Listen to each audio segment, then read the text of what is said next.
hate and bias. Bias and hate. Hate on Twitter. Hate. The scourge of hate will not be tolerated in our city. Combat hate, yes or no?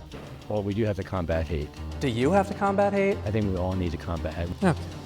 The New York City government is taking on hate. The city must work with renewed focus to prevent hate and bias before they begin. I recently attended a hearing about a suite of bills the City Council has introduced to help civilize its broken constituencies. We must create an inclusive environment where everyone belongs. One of the bills was prompted by scenes like this one from November, when anti-Zionists descended on Park East Synagogue to protest an information session about immigrating to Israel. Standing in the doorway of a synagogue? This is bullshit. This is unacceptable. No one should be able to hate. Problem is, this is America. It is, in fact, perfectly legal to hate and to speak hatefully. The same thing that protects this person, White little liberal capo Jews, protects this person. But it's also legal to assemble, including for events that anti-Zionists don't approve of. And so, caught between two constitutional guarantees, the City Council turned to a time-tested strategy: make people feel like something is being done. Intro 1, in relation to a plan to establish security perimeters at places of religious worship. The bills that attracted the most public interest would require the NYPD to put forth plans detailing how they might use buffer zones to separate the protesters from the protested at schools and houses of worship, a practice already widely in use. To be clear, the policy will not alter our practices, but rather will articulate and describe what we are already doing.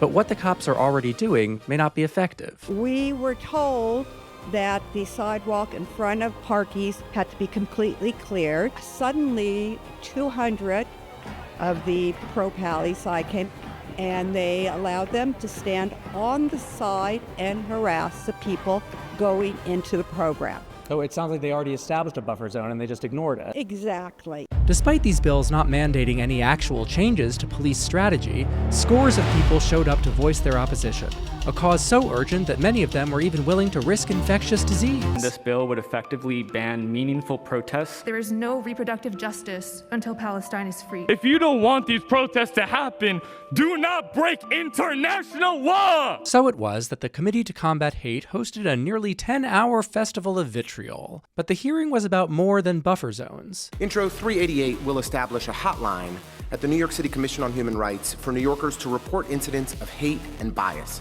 Bill number 388 would gather incident information from the public regarding any conduct, speech, or expression motivated by bias, prejudice, intolerance, or bigotry.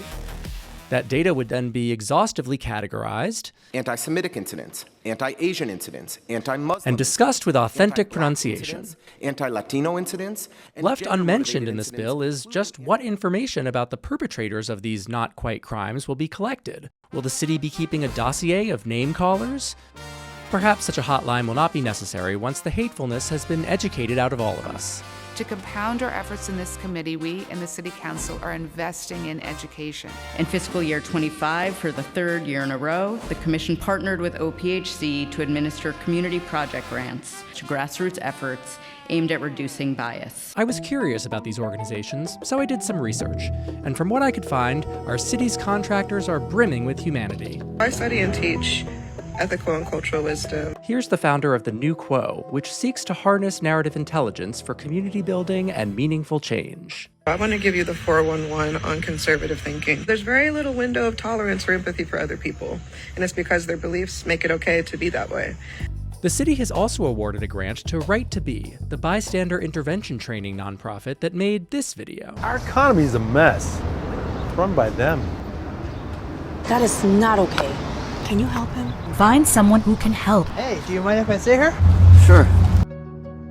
And here's an Instagram post from Words Matter NYC, whose mission seems to be to warn people about talking to attractive blonde women. Language can also be violence, especially when it's used by people who look like you and me.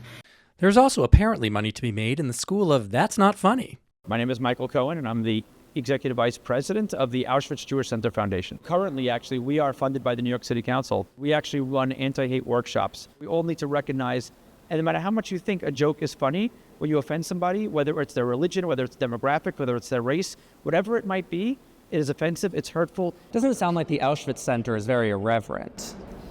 In what kind of way? I have to admit, the day did not leave me optimistic. Though there was one guy I talked to who seemed uniquely qualified to talk about hate. I came here today to tell my fellow Jewish community, you are not alone. The government of Sudan has slaughtered 4 million of my peoples. I spent 3.5 years of my child life as a slave. Do you think they could use some anti-bias training in Sudan? You cannot change the mind of those human beings which already their mind being fixed. Well, I guess you haven't met the New York City Council to Combat Hate.